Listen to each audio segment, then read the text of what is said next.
They called her the sweetest woman in country music, the legend who never spoke ill of anyone, the sparkling icon who turned pain into platinum records and heartbreak into billion-dollar empires. Dolly Parton built her career on kindness, grace, and that unmistakable rhinestone smile. But behind every smile, there's a story. And behind Dolly's grace, there were 6 relationships that tested her patience, challenged her principles, and left scars that even time couldn't fully heal. These weren't simple feuds or petty jealousies. These were complex, painful situations involving legends, mentors, and even family. Some were resolved with forgiveness. Others ended in permanent silence. At 79 years old, Dolly Parton has lived long enough to see the truth come out, not through bitterness or revenge, but through the stories she's quietly shared over decades. Today, we're examining the 6 most complicated relationships in Dolly's legendary life. What she experienced will change how you see the country music icon forever. This is the real story behind the rhinestones. Before we dive into these 6 complicated relationships, you need to understand something fundamental about Dolly Parton. She's not a woman who holds grudges in the traditional sense. She doesn't attack, doesn't publicly shame, and rarely speaks negatively about anyone directly. But that doesn't mean she hasn't been hurt. It doesn't mean she's forgotten. And it definitely doesn't mean she's naive about the people who've wronged her. Dolly operates on a different level. She turns pain into songs. She transforms betrayal into business decisions. She converts heartbreak into hits that earn millions. Her revenge isn't loud or obvious. It's strategic, elegant, and absolutely devastating. She once said something that reveals her entire approach to conflict. "I may look fake, but I'm real where it counts." That's the key to understanding these 6 relationships. Dolly presents grace publicly while maintaining steel privately. She forgives, but she never forgets. And she protects what's hers with the fierce determination that took her from a one-room cabin in the Smoky Mountains to international superstar. With that understanding, let's examine the 6 people who learned just how strong Dolly Parton really is. Number 6, Elvis Presley. There are a few moments in music history more shocking than when Dolly Parton refused Elvis Presley. Yes, you heard that correctly. The biggest female songwriter in country music turned down the king of rock and roll, and the fallout changed her life forever. In 1974, Dolly had just written "I Will Always Love You," one of the most heartbreaking ballads ever recorded. The song marked her painful departure from Porter Wagoner's television show. It was personal, raw, and represented her declaration of independence as an artist. Then Colonel Tom Parker, Elvis's manager, called with incredible news. The king wanted to record her song. For any songwriter, this was the ultimate dream. Elvis Presley singing your composition could make your entire career. Dolly was ecstatic, thrilled beyond words, until Parker added one small condition. Elvis wouldn't record it unless he received 50% of the publishing rights. Dolly's excitement evaporated instantly. She understood exactly what this meant. The publishing rights represented ongoing royalties, creative control, and ownership of her work. Giving away half would mean surrendering control of her most personal creation to someone else's business interests forever. Her response was immediate and unequivocal. "I'm sorry, but I can't give you the publishing. This is the most important copyright in my catalog." Parker was shocked. People didn't say no to Elvis Presley, but Dolly understood something more important than fame. She understood that her independence, her creative control, and her ownership of her own words were worth more than any single recording, even by the king himself. When she hung up the phone, Dolly cried through the entire night. She adored Elvis, admired his talent, and desperately wanted to hear his interpretation of her song. But she knew that surrendering her publishing meant surrendering her future. The professional relationship ended immediately. Elvis never recorded "I Will Always Love You." According to people close to both artists, Elvis took the rejection personally. He was accustomed to getting what he wanted, and Dolly's refusal wounded his pride. They never spoke again. Their paths never crossed at industry events. The king had been refused, and he didn't forgive easily, but Dolly's decision proved prophetic. 2 decades later, Whitney Houston recorded the same song for The Bodyguard. That version became one of the best-selling singles in history, eventually earning Dolly over $10 million. Because she'd kept her publishing rights, every dollar came directly to her. Dolly later reflected with characteristic grace, "I think Elvis would have been proud of me. Maybe he would have been. But the pain of that lost opportunity, the what could have been, stayed with her forever." Even legends can wound other legends. Number 5. Whitney Houston. When The Bodyguard premiered in 1992, featuring Whitney Houston's rendition of "I Will Always Love You," something extraordinary and heartbreaking happened simultaneously. The recording became a global phenomenon, selling over 20 million copies and becoming one of the most recognized songs ever released. But there was a problem. Most listeners had no idea Dolly Parton had written it. For months, journalists, radio hosts, and even music critics credited Whitney as the original artist. Dolly, ever gracious, didn't correct them publicly. She smiled in interviews, praised Whitney's vocal performance, and celebrated the song's success. But behind that smile was something far more complex.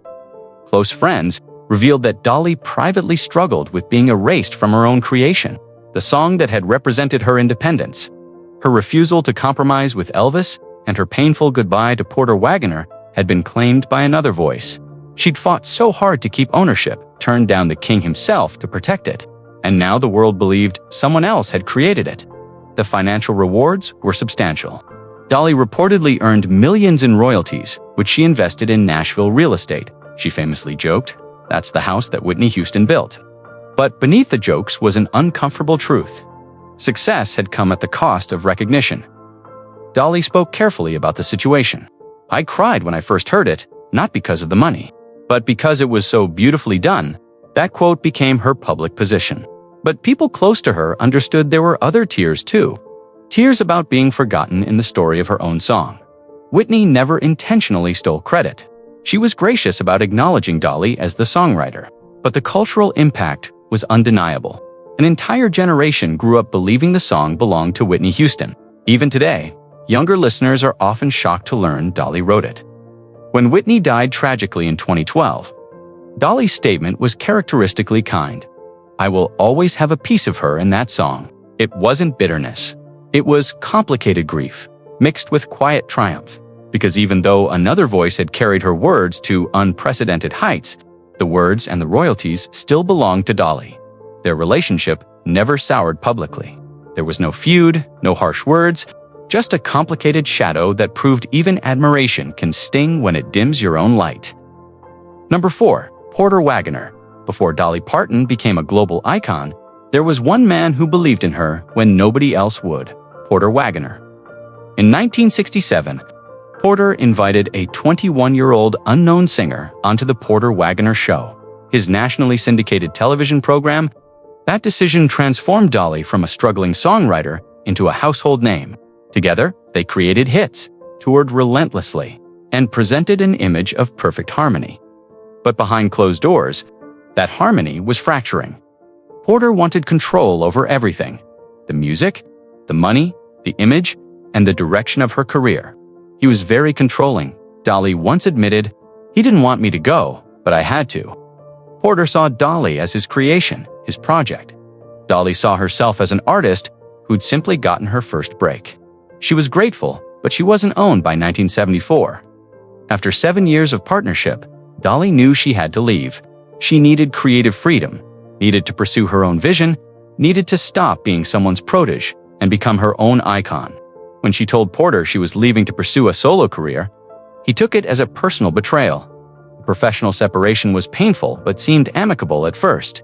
Then, 5 years later, in 1979, the bomb dropped. Porter filed a $3 million lawsuit against her, accusing her of breaking their contract and owing him a percentage of her future earnings. The betrayal devastated Dolly. "He helped me so much," she said, "and then he sued me." This was the man who'd given her a national platform, who'd believed in her talent, who'd been like family, and now he was suing her for having the audacity to succeed on her own terms rather than fight publicly and damage both their reputations. Dolly settled privately. The financial details were never disclosed. But people close to her said the emotional wound cut far deeper than any monetary cost. "I Will Always Love You," the song she'd written to mark her departure from his show, took on new meaning. It was her goodbye to the man who'd helped her and then tried to control her. It was a love letter and a declaration of independence simultaneously. She called it a love letter to Porter, but also a declaration of independence. For decades, they maintained a cold distance. Dolly spoke graciously about Porter in public, but avoided personal contact. Then, years later, as Porter faced serious health challenges, something shifted. Dolly paid his hospital bills without fanfare. When he died in 2007, she spoke at his funeral with genuine emotion. They'd reconciled, but the hurt had fundamentally shaped who Dolly became. That lawsuit taught her invaluable lessons about loyalty, control, and the price of independence. It made her fiercely protective of her creative rights and business interests. It ensured she'd never again be vulnerable to someone else's claim on her work. The relationship ended in forgiveness, but the scar remained. Some betrayals heal, but they never fully disappear. Number 3. Linda Ronstadt, in 1987. Three of the most distinctive voices in American music came together for what should have been a dream collaboration. Dolly Parton, Linda Ronstadt, and Emmylou Harris formed Trio, and the world's expected angelic harmony. The resulting album became a critical triumph and commercial success. But the recording process nearly destroyed their friendships. Dolly thrived on spontaneity and emotional authenticity. Her approach was simple: capture the feeling in 1 or 2 takes, then move on. Raw emotion mattered more than technical perfection. 2 takes, raw emotion, done, she'd say. Linda Ronstadt worked the opposite way. She demanded endless rehearsals, countless takes, and absolute technical perfection. Every phrase had to be dissected, analyzed, and perfected. What Dolly could finish in an afternoon might take Linda weeks in interviews. Dolly laughed about the experience. She worked slow. So slow, it drives me crazy. Behind the laughter was genuine frustration. The creative process that should have been joyful became exhausting. Then came the public comments. Years later, Linda publicly described Dolly as flaky and unreliable during the recording sessions. The words, though perhaps meant casually, cut deep. Dolly had shown up, done the work, and contributed to a successful project. Being publicly criticized for her approach felt like betrayal. When they attempted Trio, the sequel album, The Warmth, was gone. Record label disputes and scheduling conflicts delayed the project for over a decade. By the time it finally released in 1999, the magic had evaporated. They'd created beautiful music, but the friendship had died in the studio. At award shows and industry events, they posed together politely for photographers, but fans noticed the frost. There was no genuine interaction, no warmth, just professional courtesy. Dolly eventually summed up the relationship with characteristic diplomacy. "We loved each other's voices more than each other's ways of working." The line was gracious, but unmistakably sharp. They'd made history together, but they'd never truly understood each other. The Trio collaboration stands as proof that even tremendous artistic success can't overcome fundamental incompatibility. Sometimes the best thing you can create together is distance. Number 2, Miley Cyrus. Not all of Dolly's complicated relationships involve professional colleagues. One of the most challenging has been with someone she loves, like blood, her goddaughter. Miley Cyrus. Dolly has been godmother, mentor, and moral compass to Miley since birth. She once said, "Miley's like blood to me, but blood doesn't always guarantee peace." As Miley's image shifted dramatically from Disney Channel darling to provocative pop star, Dolly found herself caught between pride and concern. When Miley performed controversially at the 2013 MTV Video Music Awards, tabloids immediately asked, "What does Dolly Parton think?" Publicly, Dolly defended Miley with unwavering support. "She's just trying to find her way," she told Time magazine, but privately, she admitted to friends, "I've told her things only a godmother can say." Dolly valued tradition, modesty, and the careful cultivation of a respectable image. Miley worshipped reinvention, shock value, and complete creative freedom. In 2023, Miley revealed that Dolly had gently criticized her new single, Used to Be Young. Dolly told her, "I don't know if I like that title. You're still young." The comment sounded sweet on the surface, but fans recognized the subtext. Dolly worried her goddaughter was burning too bright, too fast, making choices she'd later regret. Despite their differences, the love remains genuine. Miley performed Jolene with Dolly on New Year's Eve 2023, and the affection was visible. They've recorded together, supported each other publicly, and maintained their family bond. But every smile carries the weight of generational differences. Dolly built her empire on careful image management and strategic choices. Miley built hers on rebellion and authenticity. It's a relationship defined by love, complicated by values. To women bound by family, divided by era, Dolly supports her goddaughter, while privately worrying about the costs of fame pursued without boundaries. Number 1. Jeff Tweedy. Not all wounds come from friends or family. Sometimes the deepest cuts come from casual arrogance. In early 2023, Jeff Tweedy, frontman of the alternative rock band Wilco, gave an interview where he joked about Dolly's songwriting.